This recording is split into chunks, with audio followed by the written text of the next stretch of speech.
Welcome again to another rendition of Welcome to Fatherhood Interviews. My name is Sir Royce Briales, and I'm with my prestigious co-host, Dr. Raheem Young. How's it going, my brother? Oh man, everything is well.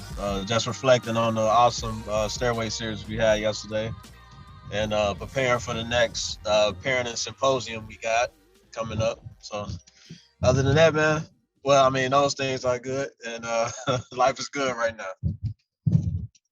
Facts. And if you don't know, again, I'm gonna repeat it. The first and third Thursday every month we have a symposium.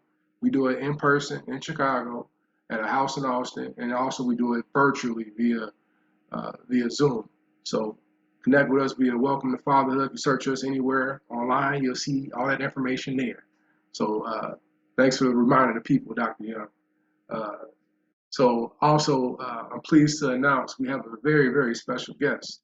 Andre, how's it going, my brother? Blessings, man. Can't complain none too much. So tell us a little bit more about yourself, man. Tell us about what you do for a living or for a purpose, and also how many kids you got and what are their ages. Awesome. Well, yeah, my name is Andre Deshaun Rogers, senior. I am a father of four beautiful children. I gotta do it like this every time. I got a 22-year-old, 20-year-old, 18-year-old, and 9-year-old. And for a living, what I do is I work in fatherhood. You know what I mean? I try to be an advocate for hope and understanding. So me moving, I work in fatherhood. I help facilitate classes. I case manage. Um, and more importantly, what I say I really do is I make myself available for other fathers as they going through their journey and try to help in any way I can.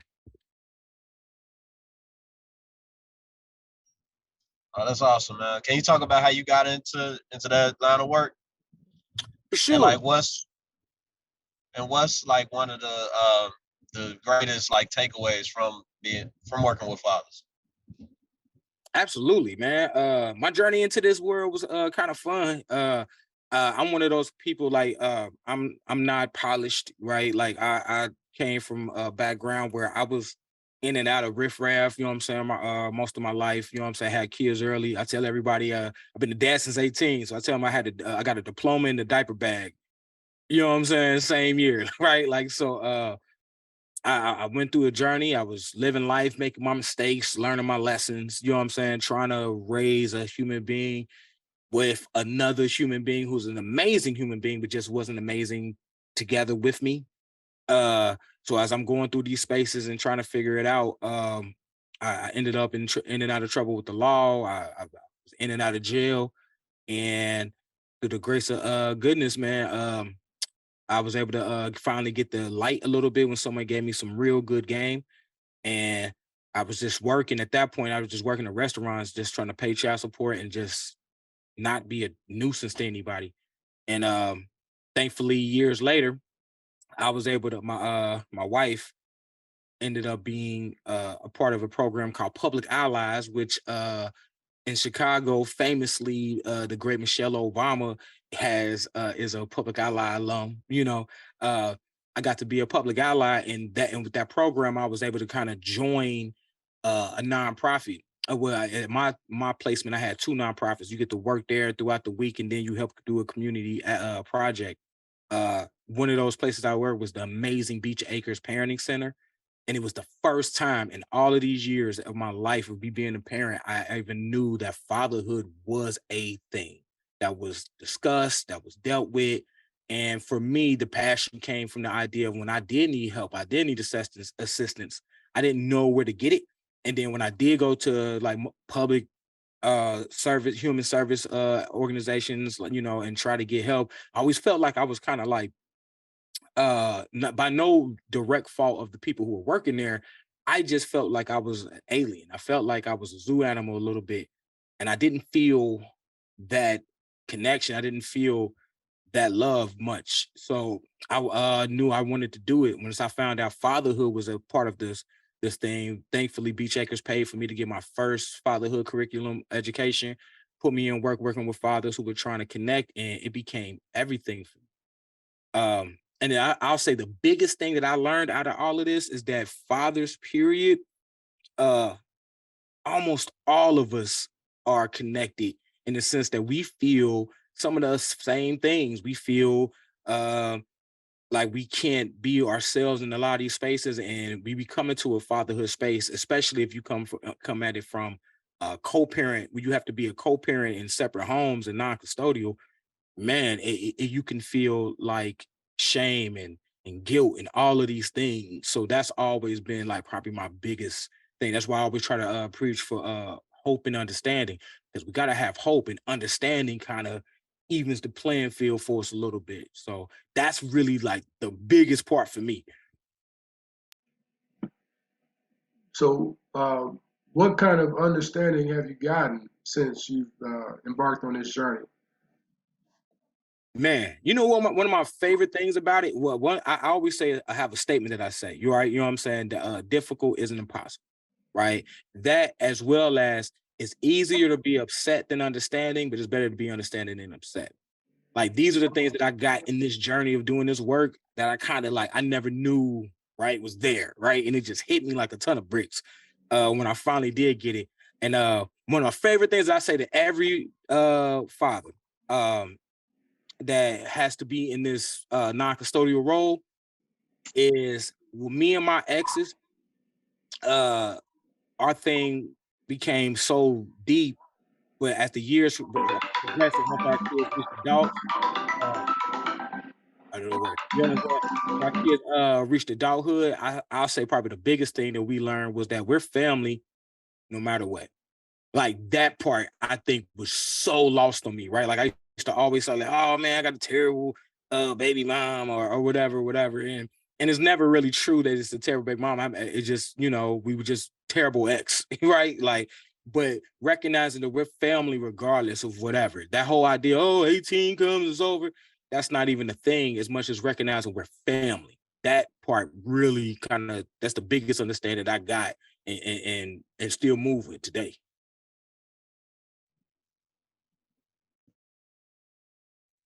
Nah, that's big though. And I feel you on that point, because that can be lost sometimes, especially like you connected to this person through Yes. your child for the rest of for eternity. Right. Eternity. For eternity, you two are connected. You know what? So I'm sorry. nah, you good. I was say another thing I found to be kind of cool, or maybe even be confusing at times with this whole process, is the recognition that uh how I described as having to be a co-parent in a non-custodial role. How I explain it is like, it's this most special type of torture ever, right? The reason why I say that is because, right, think about it. If we think about it from the bare bones basics of when you have an ex, right? An ex, what you're saying is, at the bare bones minimum, right? I don't want to know how your day is, right? Like, I don't want to say good morning to you anymore. I don't want to tell you happy birthday. I don't want to know if you're hungry or not, right? Like, I don't want that with you anymore.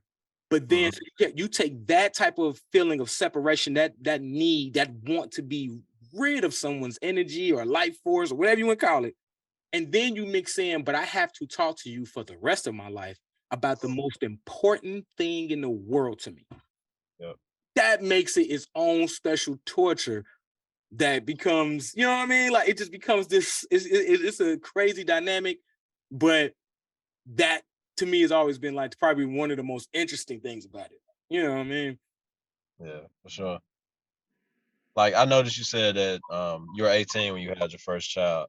Yeah. Um, I started out. I was 21 when I had mine, Okay. and I always say like, um, my wife, my children, because I had my second one at 23.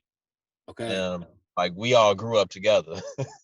Even Yeah. though like, I'm a parent, we still growing though, together. So what was that experience like for you being a young man at the age of 18, having a kid and having to raise a child and also raise yourself and grow as a man? Man, that was special. because in that, right, like I didn't have a father that was in the home, right? You know what I'm saying? And again, I'm so big on understanding. So I don't want it to come across like my dad was just a terrible person. He was just he had his own vices, lives, and lessons, circumstances he had to go through. So for Mhm. me, there was that, right? That first part of well, I got to learn how to even be a dad, right? Like very directly. And like you said, I love the way you said that we grew up together. Like, Yeah.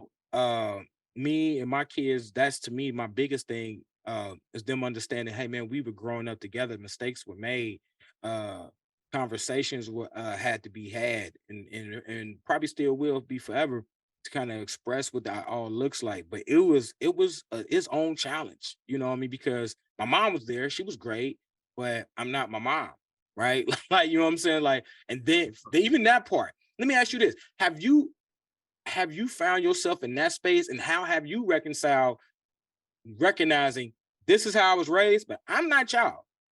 I may not agree with everything that y'all did, or not even saying about disagreeing with it. I just may have a different route. Like that was a strange part for me. Have you felt like that? I can say that I have. Mm. Um, and I feel like it's something that I kind of struggle with now. Like, cause when I was growing up, my mother, um, she gave us a lot of freedom and a lot of, she allowed us to make like a lot of our own decisions, even as kids. Like, even if it, if it was some shit like we shouldn't have did, For like sure. she stepped back and allowed us to bump our heads. But looking back and seeing like my kids grow up going into their teenage years, I kind of want to like step in and be like, nah. But that it's like a struggle because I understand the value in allowing your kid to make mistakes. See, But and at the same, go ahead. oh, go ahead. No, I would say, and honestly, I feel that. Like that's for me, in the terms like you said of growing up with my kids and what was that thing like? It's like that, right? Like Mhm. there's value in what you're saying. There's value in letting them experience their own things, but then there's also that natural space of uh like I always tell my kids, like, hey man, you can do a lot of things, but you're never gonna be my age right now. You get what I mean? Yeah, Like so there's that natural wisdom that only experience can give us, and we want them to have that, and it is difficult. Like, you know what I'm saying? Like, I'll tell y'all this, right? So my son, when he was 17, he's 20 now, right? When he was mhm, 17, school was a bit difficult for him. And one of the biggest things, that part of what I always try to reach dads and parents and families now is that very, very difficult space of recognizing uh that what we're going through is about the kid, right? So with yeah, that, I say, like, my daughter, she became who she is in spite of me and her mom. And my son became who he is because of me and his mom. Like we mm, spent so much time at odds, you know what I mean, that we didn't give uh enough credence to who he was becoming and recognizing he's going to be an adult. So we had different varying styles of parenting. So like when my son, he got to 17, school was difficult for him. And he was like, all right, man, listen, this is difficult. We were like, all right, let's try Job Corps, right? We take him to mhm, Job Corps, and I'm like, we're gonna take you out the city too. So you can't just, you know what I mean, just come home. You needed to, he needs, I felt those though, and as a family, as a team. So by this point, me and my co-parent and her husband and my wife, we all kind of became a team, thankfully. yeah, So we all decided with him as a team, you know what, this would be the best move. But he goes there and he's still having the same complications of not really wanting to do the work. And he wanted to just tap out. So then the pandemic hit. And mm, now he's going to turn 18 before the school year and all this happens. Well, he say he wants to drop out. Now, Doctor, as I say, Dr. Young and Sir Royce, I'm confident that even hearing that, your child wants to drop out of high school in his senior year for essentially does not feel good, right? Like that part was crazy. And yeah, we had this talk, and we got to this space where we recognized, okay, man, we have to allow him to make his own choices, mistakes, whatever they look like. And started with, hey man, what's your plan? What if you ain't going to school, what you doing? Because you're paying rent. You get what I'm saying? Like if you ain't doing something by yourself, you're paying rent. Know that. You know. So he did that. He'd been working since 17, got on this thing, and now he's 20. And he himself came like, all right, I need to get this GED because now he's wanting things. He's seeing life different. And I'm so thankful for that because that's the biggest, like I said, we still learn as parents. I don't think the learning stops if we allow ourselves to think like that. I don't think the learning stops. So it's like now he's at this space where he's recognizing these things he wants and him going for it. And as difficult as the decision was, as difficult as it was to swallow and digest, having him find his way actually is probably the most rewarding. Like I can't be more proud of my son if I wanted to be. Like he works, he does his thing, got his car, and now he's recognized, okay, I want my own spot, I want to do this, I want to get into real estate. And he knows that this key foundation is a big thing. But his anxiety he's had about school, he's fighting it himself as opposed to us constantly pushing. You know what I mean? So I think what you said was real interesting because that's what I've been at with it. Wow, that's cool, man. Can we watch a movie? So my question to you, Andre, is you experienced pretty much every stage of fatherhood. Which phase was your favorite phase? Was it the newborn phase, the early childhood phase, the middle school? Like which your phase was your favorite? Oh man, so dope. I got two of them now. Before I would have always told you, man, the early childhood. Daddy, I can't hear you. You know what I'm saying? Like I thoroughly enjoy the early childhood of it.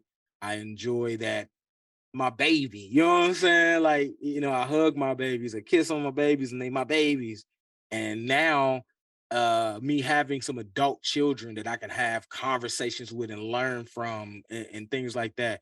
I love that too. So I feel like those two are the ones for me right now. You know what I mean? Without a question, I could definitely tell you that teenager is actually my worst. Can't stand teenagers. So like go into that a little bit. So like having older kids, how do you talk to them about I guess like dating and like going out and stuff like that? Man, it's one an authentic conversation, right? I remember the first time having to have that conversation with my kids, like, and being honest, like, hey man, sex is great. 'Cause I wanted to go with right. I had to be honest, right? Like I wanted to go into the, hey man, I'm gonna have sex because and mind you, I knew that didn't work for me too well. Obviously, I had a kid at 18. You know what I'm saying? And it wasn't my first time having sex. You know what I mean? So there's that. Then you know what I'm saying?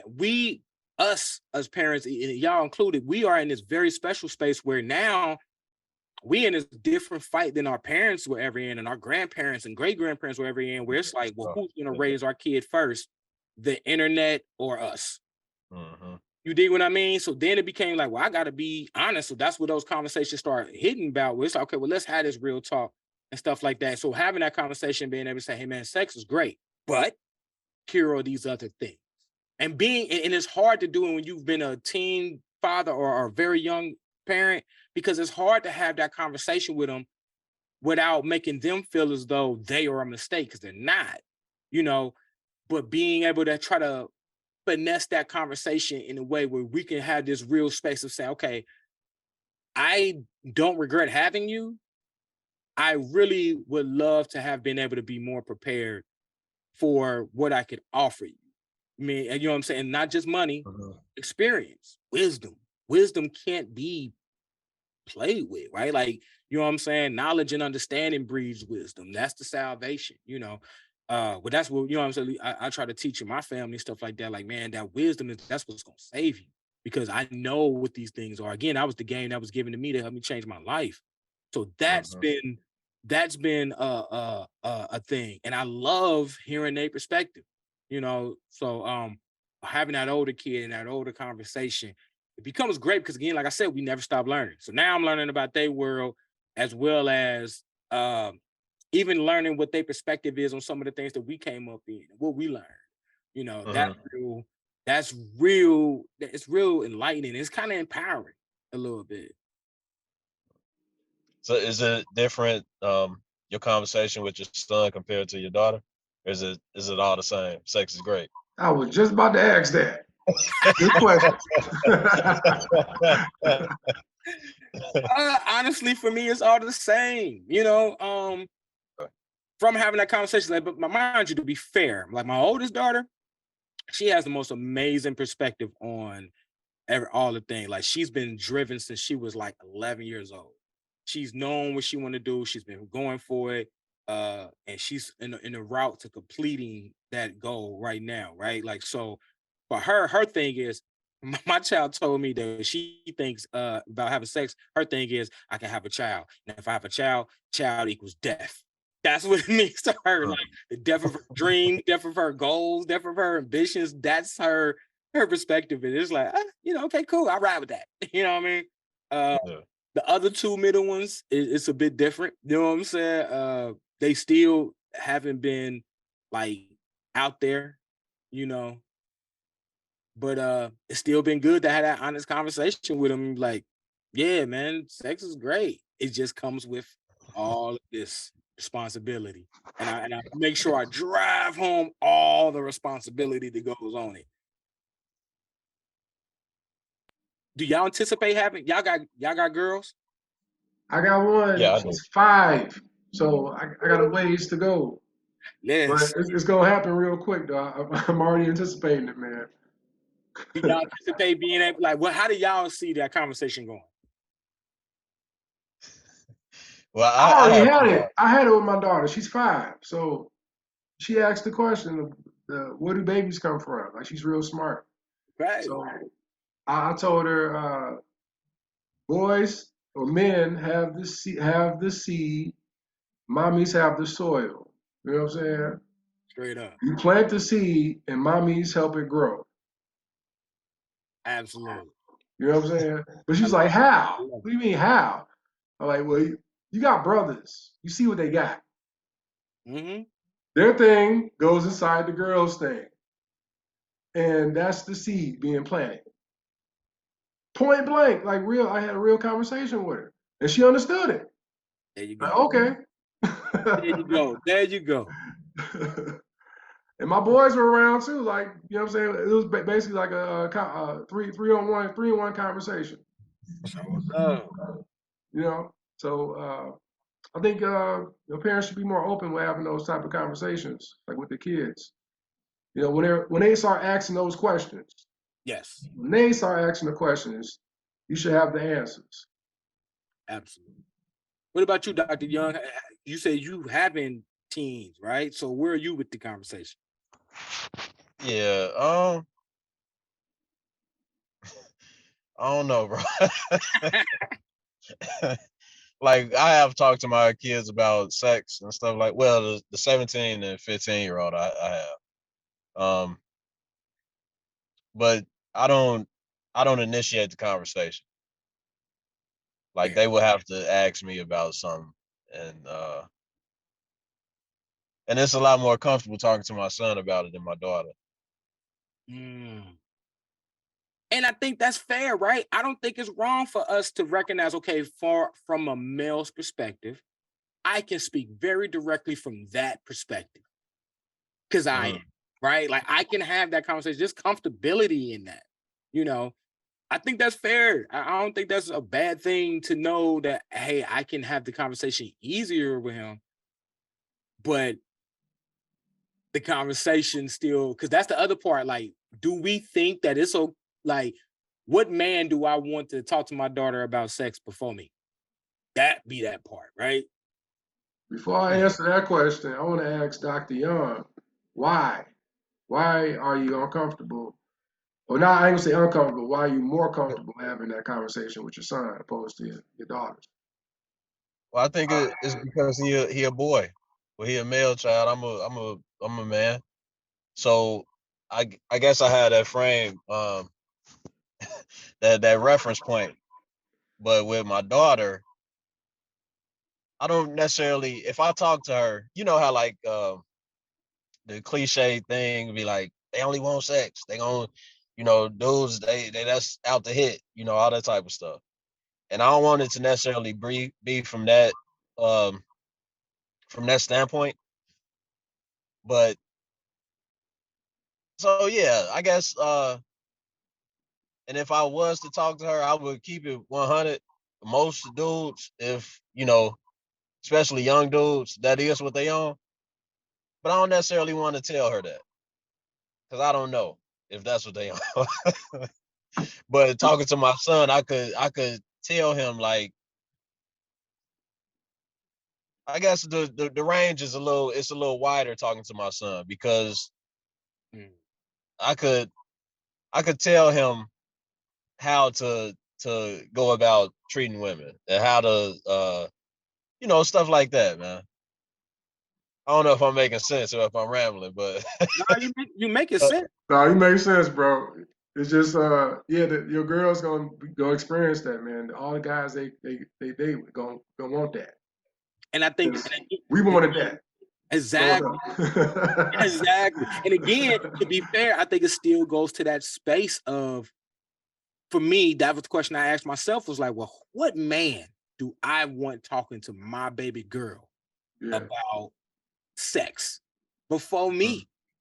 You get what I'm saying? Because mind you, again, part of my whole everything is I'm very, I'm brutally honest about myself, right? Like, you know what I mean? Because I feel like that's kind of like my secret sauce to the work that I do is that I'm authentic and I connect from that space. So with that, my honesty, I gotta let it be known, man. I spend quite a few beings around my way. You know what I'm saying? So there were some daughters that, you know, I was one of the first guys to kind of really have a conversation with that young lady about sex. And, you know, uh, I do not anticipate wanting that type of experience for my baby girl. You know what I'm saying? Like I wasn't, you know, and God bless every sister out there that may have had parts in I'm confident they do best now. But at the time, man, listen, you know what I'm saying? Trying to crease me a panty line or two was my thing. You know what I'm saying? So that I'm maybe that's my thing. I'm always coming from a space of thinking about who I was. And I don't, you know, like I don't want my baby to cat run across me like that. Not then. yeah. Man, but Okay, so what? they say hold on, man. They say that daughters normally date people like their fathers. Yes. So is it a very likelihood that she might or she will come across someone similar to you? Say who their dad has been for the majority of their life, have at it. I think this is a great guy to run up on. You know, you know what I'm saying? But for my first girls, the dad that made them, maybe that's not who we want coming through my front door.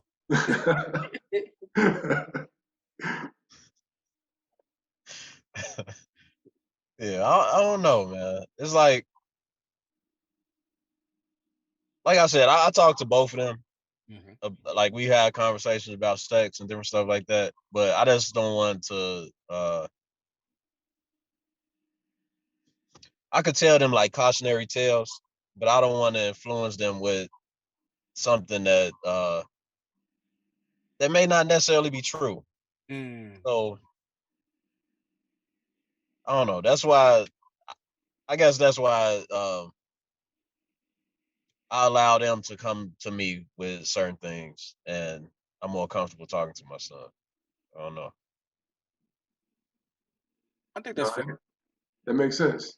So, Audrey, are you more comfortable talking to your son or to your daughters Uh, in regards to not just sex, but like just relationship type stuff? You know what I mean? I think I've gotten to the space now where I'm kind of comfortable talking to. I'll say this: my kids all each have different parts of my personality that shine brightest, right? You know what I'm saying? Like you could take all four of my kids, put them together, and you get me type of thing. So I think that's probably what changes it. Because for some, like when my 18-year-old, me and her, like, and again, We don't have the greatest relationship currently, you know, because that's life, and you know, we'll roll with that, you know. But Mhm. at the times when we've been at our closest, our conversations have always like that's the one who I was able to be kind of the most authentically me. You know what I mean? Mm. Now today in today's space with my 20-year-old son, man, that's my ace coon boom. And then my guidance counselor of some sort is my 22-year-old daughter. Like she's always she has a she's very keen. She pays attention to everything. So like I can always bring things to her like as my plan, as what I'm trying to do, because I have a huge plan that I want to help to try to change the child support system, right? And I've ran it past her, and then I told her what my plans and next steps were and all of this stuff, and I do that with her. I go so like for each one, I'm found comfort, you know. But in terms of like their relationships and stuff like that, I'm comfortable with all of them.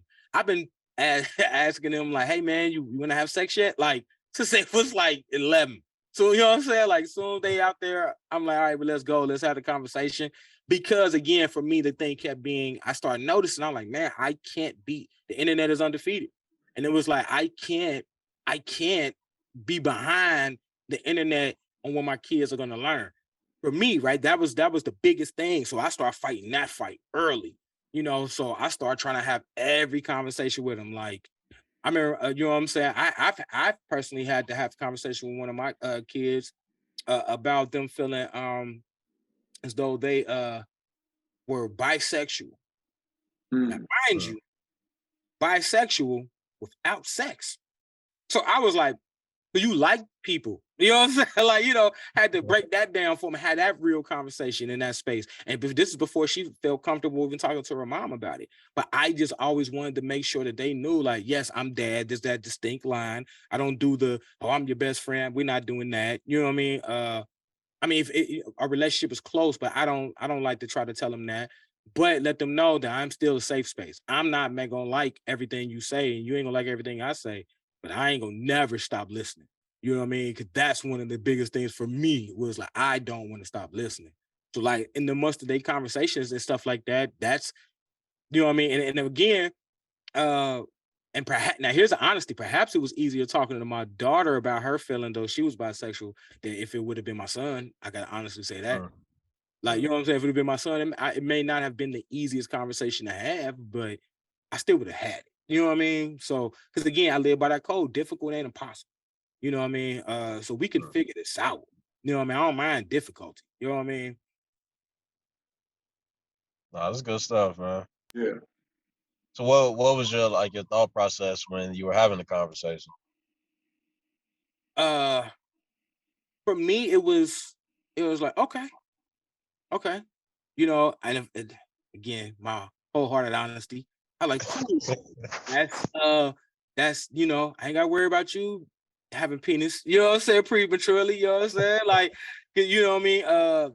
Cause she was having the conversation and it was like, okay, cool, but I think I like this girl. And I'm like, all right, cool. You know what I mean? So that was that for me. You know what I'm saying? I think I maybe have leaned, tried to push her towards just being gay, like just be gay. Roll for it. You know what I'm saying? But again, this is jokes. You know what I'm saying? But for me, it was eye-opening. I can honestly say because conversations, because again, this is my child who I said is my 18-year-old. So this is the one who, again, I was be able to be my most authentic self with. And she felt the same with me. So for me, it was always really interesting just to hear her perspective. So at the time, it was just like, okay, cool. All right. You know what I mean? Which I was happy about, I guess. But to be fair, you know what I'm saying? My sister is gay. So it wasn't so foreign to me also. Mhm. You know what I mean? So I think that was the other thing that kind of helped it because my biggest thing to my kids, again, which I told her in that conversation, babe, I just want you happy. You know, relationships, you know, and again, I kept trying to focus on the relationship conversation part of it. Like, man, well, relationships require a lot, no matter who you're with, right? You know what I'm saying? Relationship. So that's the kind of where we leaned our conversation towards. We moved towards the relationship because that's what's most important. And let them know that whoever's opinion about what your relationship is that's less of a concern. And that was my thing. 'Cause I want my baby to feel safe. I want my babies Yeah. to feel comforted, covered with love. When they go out into this world that may not care about them and they beautiful black skin and the complexities of that, they know, well, that's your thing. That's not me. And they don't have to internalize someone else's opinion about whatever they got an opinion about. That's probably one of the biggest things for me, because I know growing up in Cincinnati, Ohio, for sure, you know what I'm saying? I had to learn that everyone is not going to get who I am, and for whatever the reason, instead of me, it's worth more to me to recognize that this a thing that's them and not me. So that was the biggest part of that conversation. I honor it. I was so thankful she was willing to talk to me about it. That's cool. So, Andre, the next question I have is a twofold question. Is what's been the biggest lesson you've learned since becoming a dad, and what's the next biggest lessons you've learned since working with dads? Okay. First biggest lesson is easy for me. I tell it to everybody. I biggest thing I learned about being a dad was I'm raising human beings, not this kid. You know what I'm saying? Not this baby, not this. I'm raising someone who's going to be to be a full adult one day. You know what I mean? A grandparent one day. You know what I mean? God willing, and a spouse one day, an employee somewhere one day. You know what I mean? I'm raising someone who's going to be on the other side of an argument. I'm raising someone who's going to be wrong. I'm raising someone who's going to be right and still be treated wrong, and they may do that to somebody else. That for me was the biggest lesson, because then it started being a space where, okay, well, that is coupled with the fact that my kids ain't me, right? You know what I mean? And that was a thing. Because like for my son was born on my 21st birthday. I got 3 girls. That's my wonderful son. Wait a minute. Here we go. This is my wonderful son right here. You know what I'm saying? And this wonderful young man came on my 21st birthday.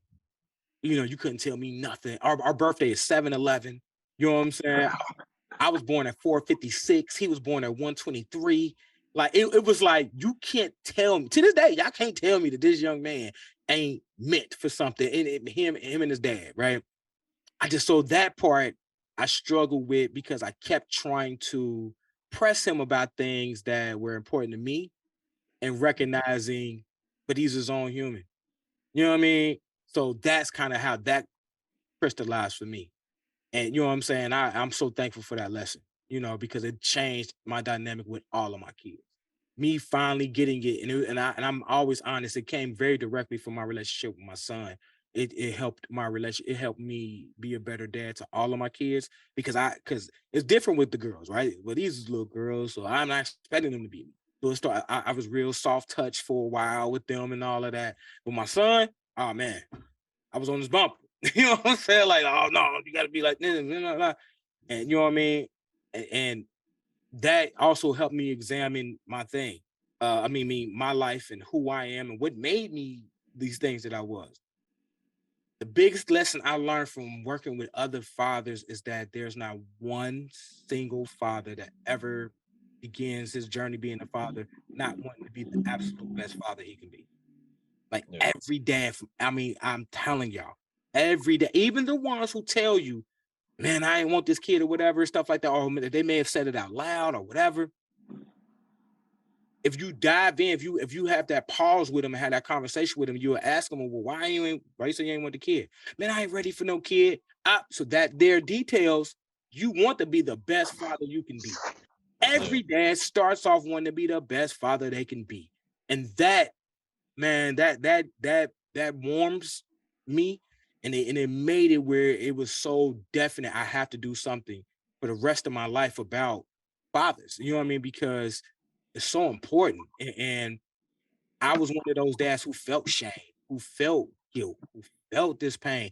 I was one of those dads who felt the shame of not being able to do the best. So then my twisted mind told me that if it can't be the best, then let's just fall back. You get what I'm saying? Like, so I can relate to those spaces. And that's like probably the biggest thing that it felt kind of good to really start recognizing, like, man, at this point, I've worked with over parents, period. I've worked with over 160 parents, period. You know what I'm saying? In 8 years. You know what I'm saying? With that, you know what I'm saying? Every parent, I think, is still hold that same truth. But with the dads, I think it was always easier to kind of feel like, well, he just want to live his own life. He don't care. You know what I mean? And being able to kind of vibe with fathers and work with them very directly and intently about them, finding that out felt great because that's a message that I could disseminate to any and everybody who would listen. You know what I mean? Let it be known, like no matter what stage he's at in his fatherhood and his own self progression. You know what I'm saying? I think that's a part that matters. So I know earlier you were saying that you had to learn how to be a dad on your own. Mm. Do you have a relationship with your father now? I do now. And Okay. he's one of the dopest human beings I've ever met in my life, man. He's such a good man, man. He got such an amazing heart, and taking the time to have some understanding and recognize the conditions that he was raised in that made him who he is really helped. You know, so that I think that was the biggest space for me was recognizing, okay, well, listen, uh, his dad was worse than he ever did, you know, and pain hits everybody different, man. And my dad was one of those people that, when pain hit him, he ran to the streets and he was a street dude. You know what I'm saying? Like, so, he could put his hands on a pack and move it around and make something make some sense. You know what I'm saying? He can put his hand on some liquor and make that make some sense to him. He could put his hands on some smoke. And you know what I'm saying? Like, I Mhm. recognize that to be his truth, you know what I mean? But I promise you, uh, when I tell you my dad would do anything right now for his grandkids or anything just to, you know what I'm saying, make sure that anybody around him is feeling okay, that's him. So feeling okay probably just meant more to him at the time, you know what I'm saying? That don't make him a bad guy. So I'm thankful for that. I'm very thankful for him. That's cool. So, Andre, the next question I have is actually a question I already asked you. Okay. You gave me a real good answer. The question was, what does fatherhood mean to you? And you said everything, all caps, Everything. three exclamation points for the people. Absolutely. Fatherhood has been both my biggest challenge and the greatest reward I've ever had in my life since I was 18. Mhm. So we kind of already been talking about this a little bit, but can you elaborate on that a little bit more? For sure. Um, Fatherhood sent me through an identity crisis. You know what I mean? Prior to ever being anybody's father, I was Andre Deshaun Rogers. Little dude about it, you know what I'm saying? The corners and whatnot of Cincinnati, Bond Hill, Avondale, and just trying to figure some things out. You know what I'm saying? And I was big on music, big on hip hop. Like, I still am.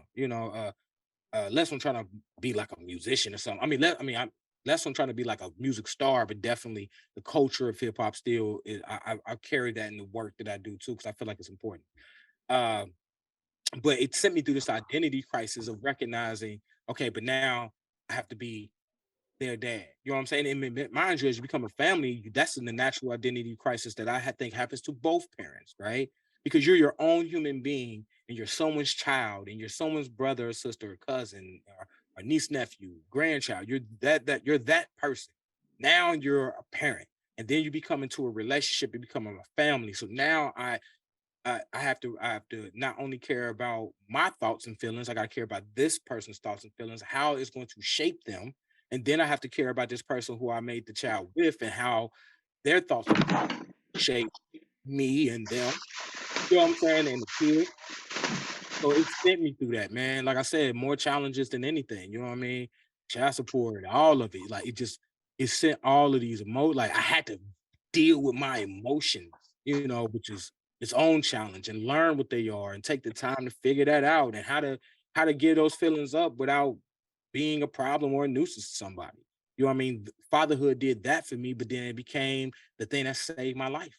You know, I was, you know what I'm saying? I got lost and you know, dark times came and dark thoughts came, and me being a father and knowing that these kids need me became the thing that got me through. You know what I mean? It still drives me. You know what I'm saying? It became the passion that I live on. I now have a career that I didn't even think I was even worthy of, or had it. One, I didn't even know it existed, let alone being in spaces, I've been in rooms that I never would have ever been in had I not been a dad, and that passion that drove me.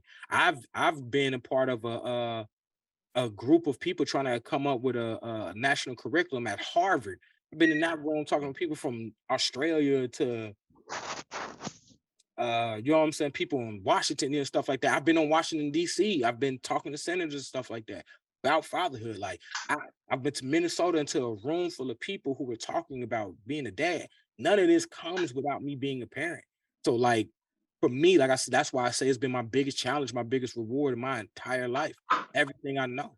I couldn't be more thankful for it.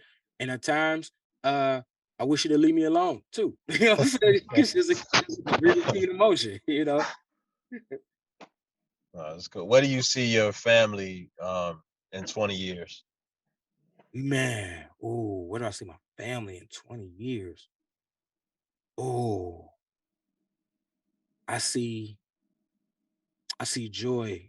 I see, oh man, I see togetherness. I'm real big on my family, recognize that that together we can do anything. Like I said, we have a family motto, one team, one movement.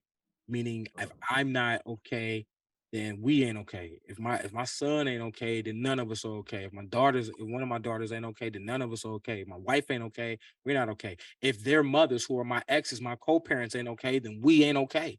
You know what I mean? So in 20 years, I see that being even bigger the thing. I see um I see, I'm about to say my dream is would be to have my family have been able to say that we were able to help change the child support system for the entire country forever. Mm.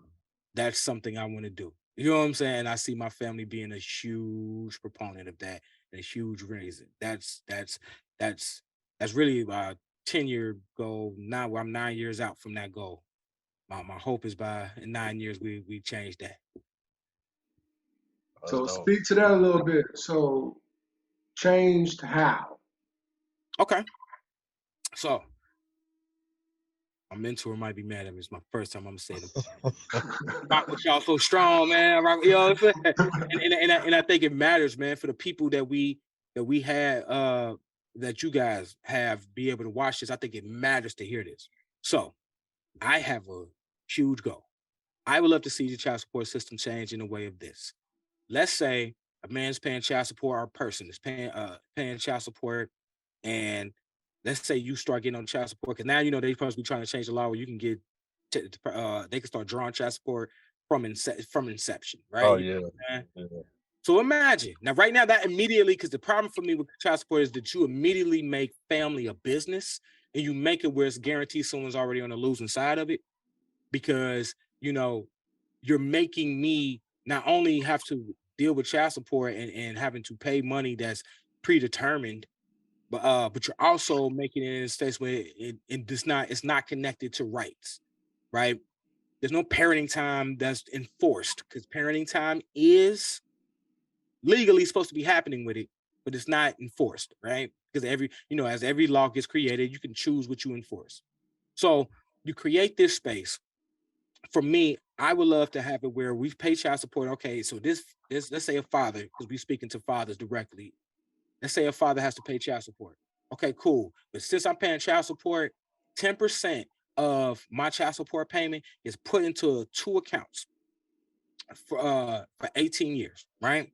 In those two accounts, one account the child will get at 18, another one to get to 25. Because at 25, they'll be more self-actualized, and at 18, they'll be able to get that. So one, I'm giving you something proving. So again, to eliminate the argument and the conflict and the contention that comes around this whole child support system, I know that my child is getting supported by this at one point, and it's going to help them begin their adulthood.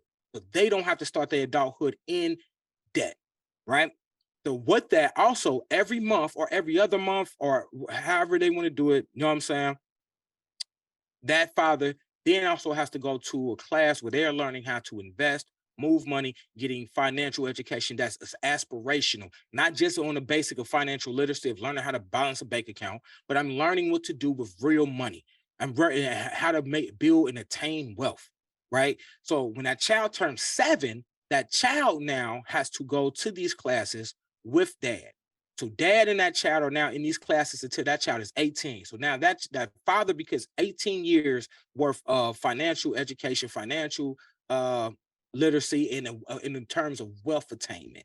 And in the same breath, and it's not just theoretical now, because now, like I said, when that child turns 7, that child begins to get part of it. And once that child has been in it for a year, so now from that child turns 8 to 18, that's 10 years, that child and that dad is going to help move that money and learn how to invest and stuff like that. And it's not theoretical, it's actual money. That's their money, is right there, right?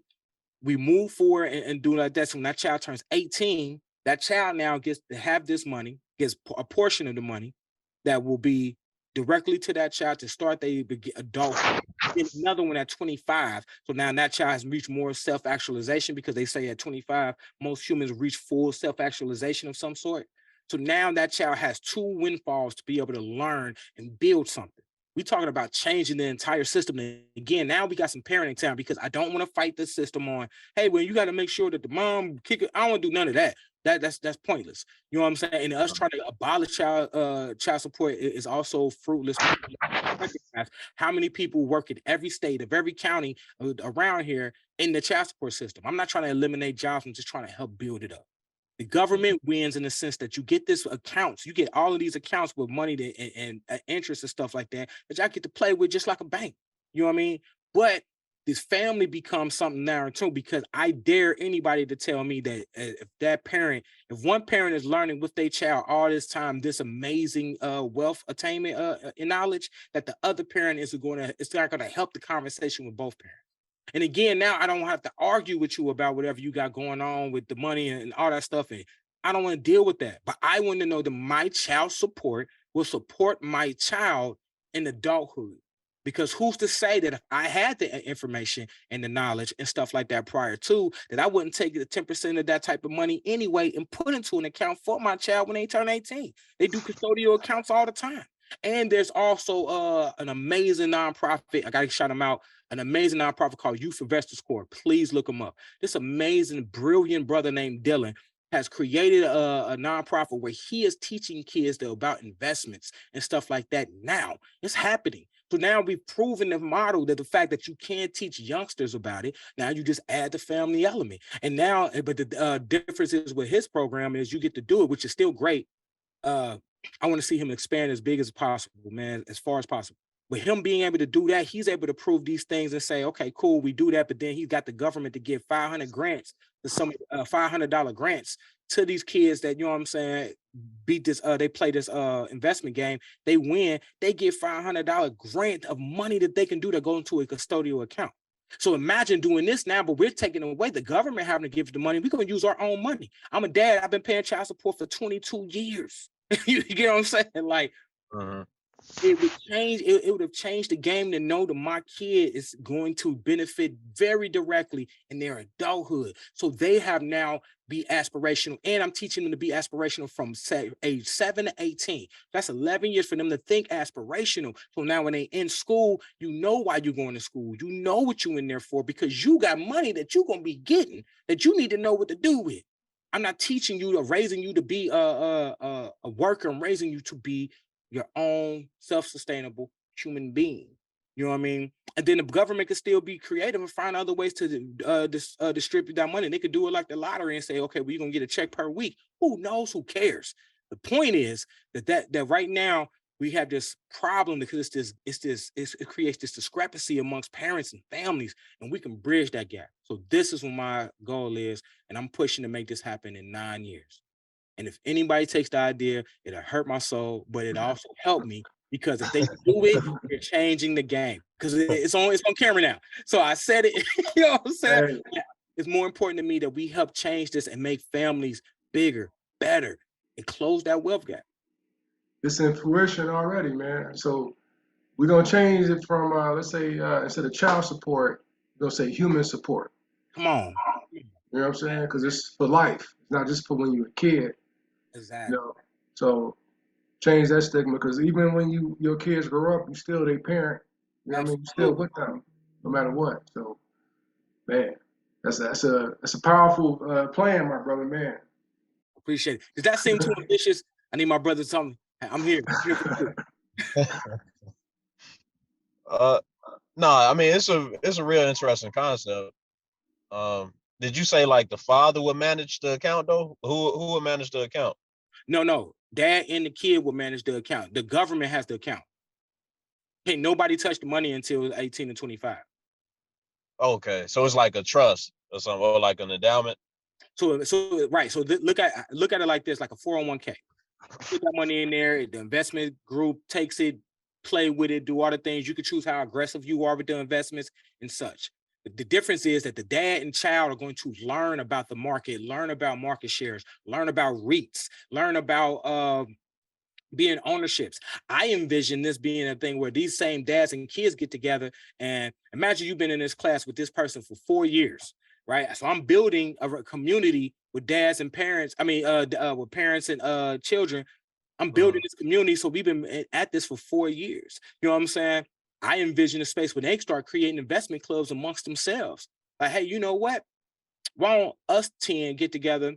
We take a portion of this money and we put it over here. Now we can do something. So that, you know what I'm saying? Like, it creates this space. So no one has direct access to the account. The government keeps it. You know what I'm saying? Just like the government takes care of everything else with child support, which helps the government because now again, y'all have this account to move around money in and the residuals of such.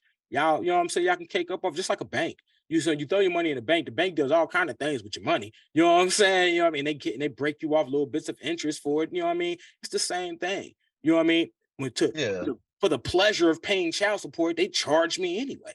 You know what I'm saying? You know what I'm saying? Like, cool. And what happens to the money, man?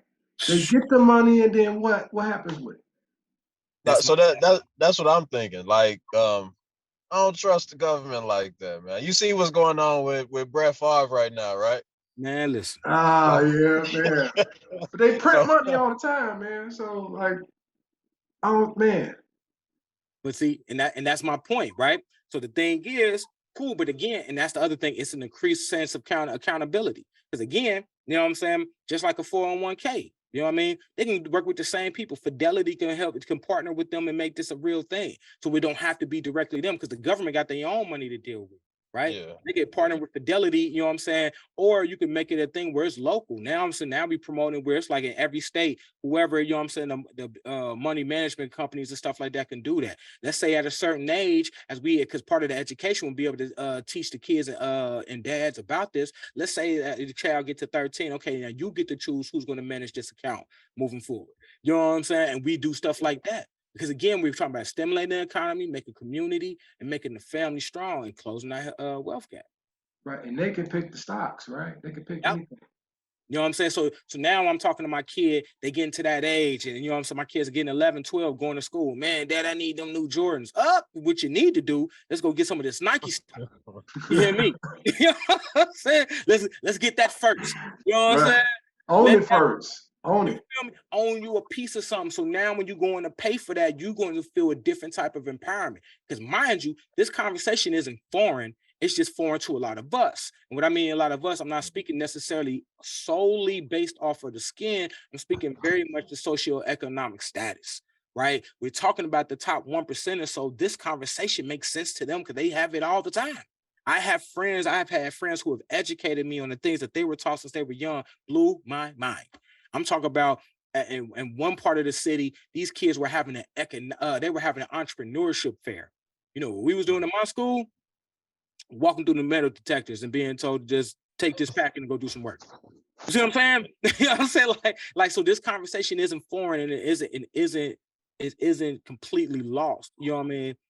It's just really we're just haven't been able to share that. And again, how do you have compassion and capitalism? That's a question we ask a lot, right? Like, you know what I mean? Do I believe that in complete socialism? Do I believe that my neighbor should get a piece of my house?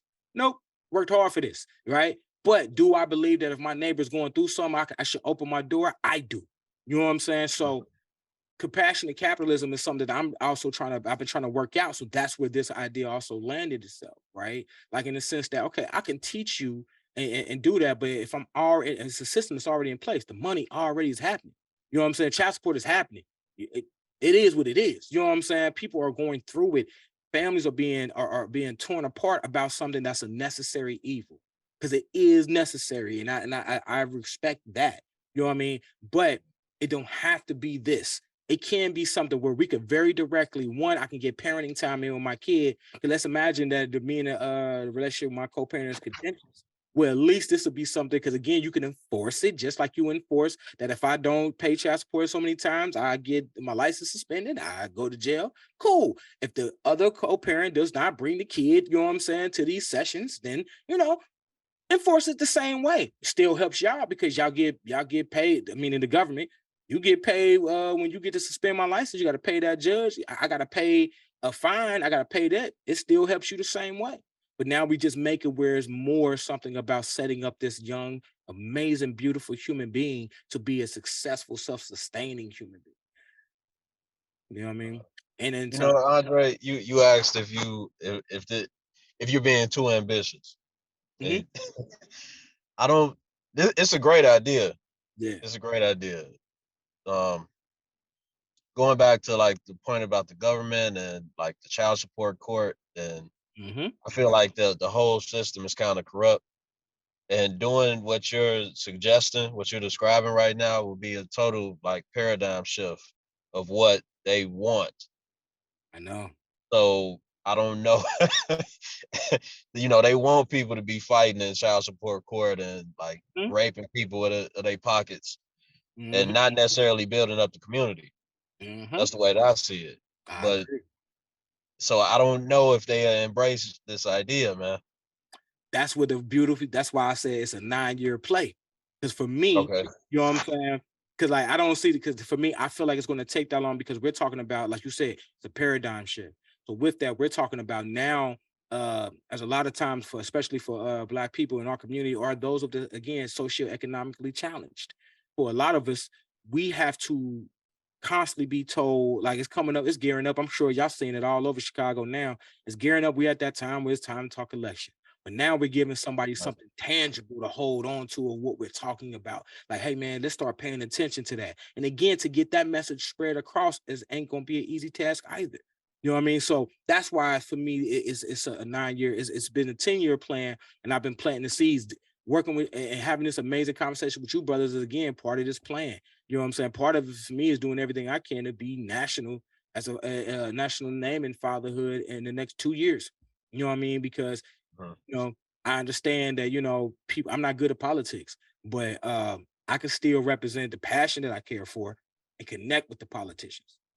You know what I'm saying? Like, and being able to start shifting that conversation. And again, what really helps is the fact that, again, I'm talking about a proven formula that's already working, that's government approved. I just want to add it to another component. You know what I mean? So that's part of what that challenge goes. And again, being thankful for you brothers like y'all and other people who are help creating platforms for us to have these conversations, because it got to start with that. So it's gonna be a fight. It's gonna be difficult.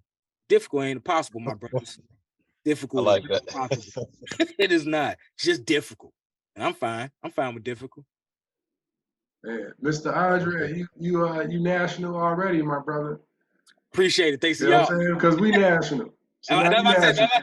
Thanks to Bam. y'all. Just like that. Hey, thanks to y'all. This is part of that step. Again, man, You know what everything's I'm about saying? planning and purpose, man.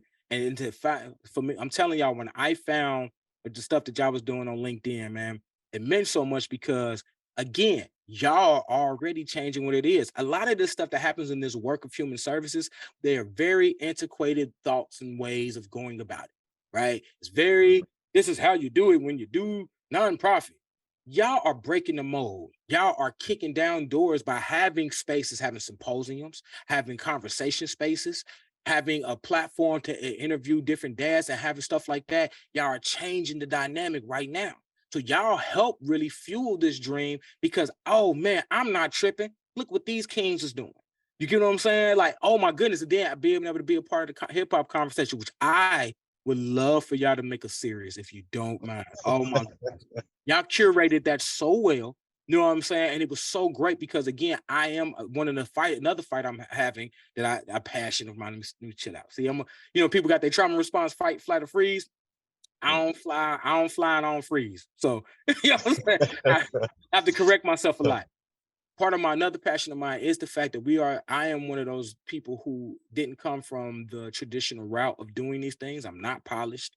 I'm very honest about my mistakes. I'm very open, and I don't believe in code switching anymore. I made a conscious decision 5 years ago to not code switch anymore. It doesn't mean I don't have a command over the English language. It just means that um, those regional dialects and those cultural colloquialisms I don't run from. You know, and again, I mean this as humbly, but it's all fact. I literally have had conversations with in 1 year, in 2 years. In 2 years, I had conversations with people who were in a crack house, and I had conversations with somebody in the White House. I had conversations with people in a failing school, one of the worst schools in the state, and then I had conversations with people in Harvard. I maintain who I am and maintain the same conversations all the way through all of these, and I felt genuine, authentic connection in that room with those people. It has not stopped me from being able to do my job. I can lead a program. I can be a director of a program, though I don't have this educational requirement because I don't have that debt. I have 4 kids. You know what I'm saying? I'd much rather go in debt behind my baby going to college than me. You know what I mean? But that doesn't mean that I'm not capable. So y'all having that conversation about hip hop and how it affects everything is such a big deal because hip hop is turning 50. So now we have to recognize that we have 50-year-olds who are fully indoctrinated in hip hop.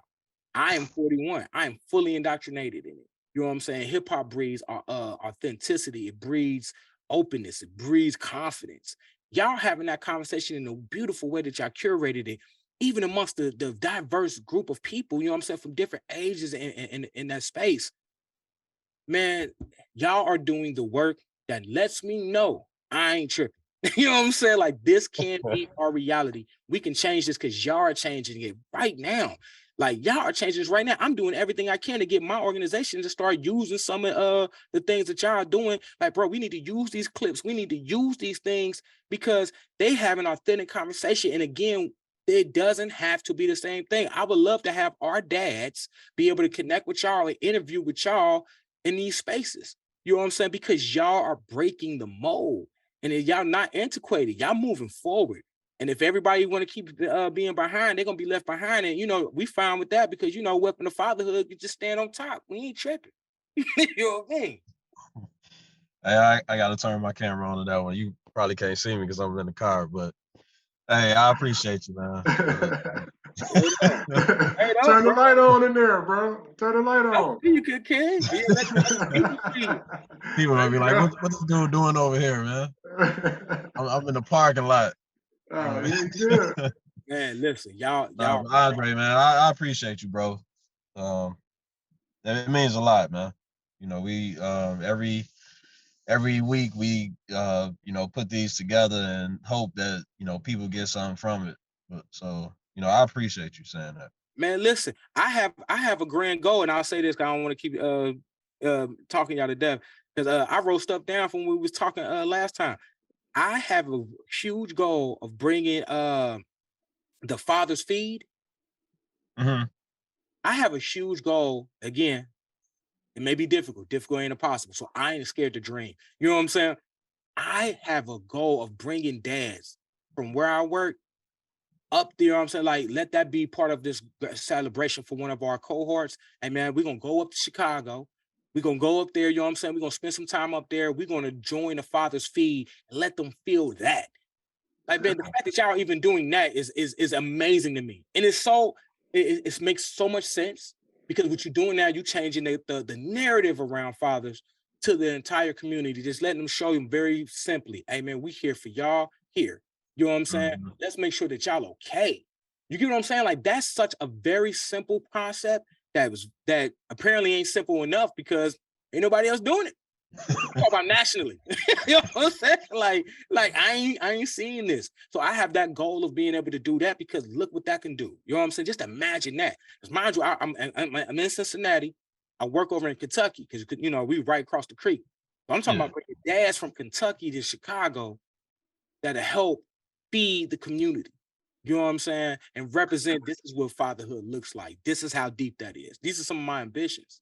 So with y'all, again, I promise you, I'm authentic. I don't lie. What y'all are doing is so important. Y'all are breaking the mold, man. It's so antiquated in this human services space, in this nonprofit space. Y'all said, forget that. We are just going to do the work. We just going to connect. We just going to have conversations. We just going to open minds. We just going to be there. You know what I'm saying? Because that's what it is to be a dad, right? You know what I mean? We just gonna be there and let the feeding happen and let the souls happen. You know what I'm saying? The gathering right there, man. That's so huge. You know what I'm saying? I want to see grants. I want to see all kind of things come to Welcome to Fatherhood because y'all have to spread this, man. Y'all too good at this to not do it no other way. Thank you. Absolutely. And trust, this won't be the last time y'all got to deal with me.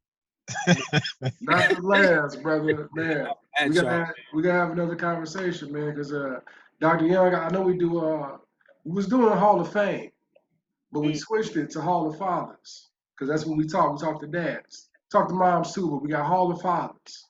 So I will nominate this as one of the Hall of Fathers episodes. Dr. Young, do you concur? Oh yeah, I second that. Yeah. So what's your jersey number, man? So if you was playing the game, what number would you wear? 7-11. That's a good one. Me and my son, 7-11. Birthday. One of a kind right there. You dig me? My daughter is 7-12, bro. She right there. She right with us then. What you right mean? Right there. And I got a homie that's 7-11 too. So, you know what I'm saying? Like, and I'm going to break down for y'all what I've broken down to my son and other people who are birthdays around us. It's 365 days for the earth to revolve around the sun, right? 7-11 is almost close to the exact middle. Technically, the earth kind of revolves around us just a little bit. a little bit though. The same with your daughter. Let her know that, like, queen, girl, earth revolve around you a little bit. You know what I'm saying? That's funny. My daughter is 7-13. My 17-year-old is 7-13. It's the same with her. Listen, come on with it. So we got 11, 12, and 13. Come on. So we know all types of July babies. I keep telling y'all, man, that I don't believe in coincidences, man. I don't think that's a coincidence. That's come on, man. Come on. It's meant. It's meant. No such thing as coincidence. It's meant, man. It's meant. It's cosmic, man. That's what it's about. Yeah, for sure. Man, so speaking of cosmic, man, the last question I have is probably one of the best questions we ask. Okay. We had to give advice to any dad that's listening right now. Andre, what would that advice be? To any dad that's listening right now, best advice I can give you, it may be difficult. Difficult is not impossible. You can do whatever as a father. There is power that lies in what you do. There's an energy that's shifting, you know what I'm saying, between you and earth, but you and your kids walking and living and breathing. So whenever it comes, whatever storms, whatever conflicts, know that you can do it. And with your family, anything is possible. It may be difficult, but it is not impossible. And that's all.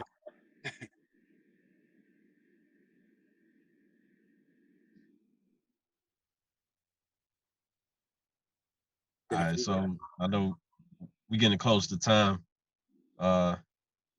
Hey, can you let everybody know how to get in contact with you if they want to get in contact?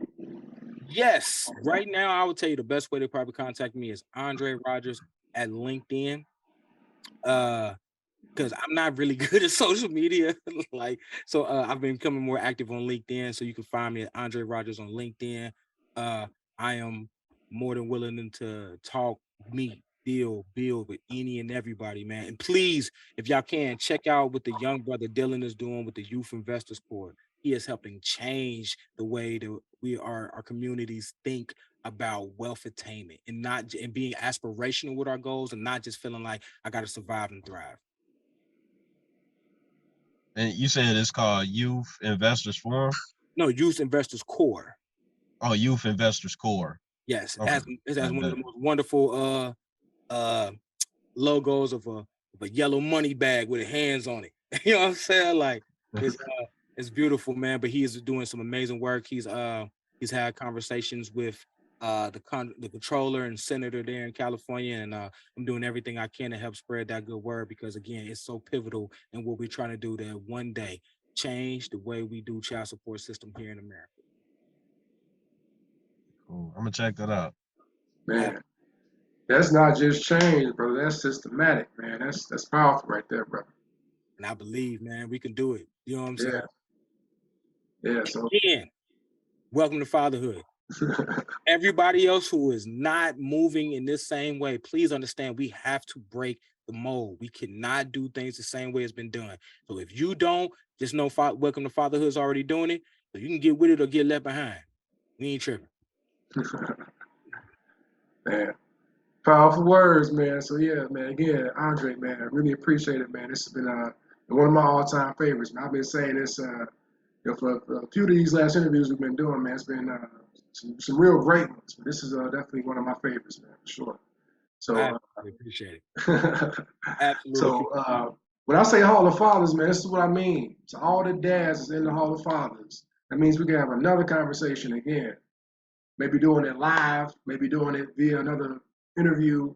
So I mean, like connecting again and building. And I think it's important for us to connect on a deeper level as men. Absolutely. In regards to fatherhood, and even with moms too. We need to talk to moms more too in regards to fatherhood. To have more understanding about what it is to be supportive to them as well. So absolutely. Bro, I appreciate it so much. Yeah. So definitely, man. I appreciate this time with you, brother. So, Dr. Young, did you have anything else before we close? No, I just want to say thank you again. I appreciate you joining us and being so candid, man. This was a great interview. Yeah, man. Appreciate it. Anytime again, I look forward to connecting with y'all more soon. Like I said, I got grand ambitions, and y'all are helping shape the way I want to see things change. So I really much appreciate it. Don't stop. I don't care how difficult it get. Don't stop. Y'all are cooking, man. Y'all are changing it. We need this. We thank you. Thank you. So Andre, don't hang up. We're gonna have a little post game. We always do a little cool down. But for myself, Sir Royce Briales, for my prestigious co-host, Dr. Raheem Young, and also for our special guest, Mr. Andre Rogers Sr. Yes, Put some respect on that man's name. Thanks again for listening to Welcome to Fatherhood Interviews, and stay tuned for further announcements. Peace, love, and light.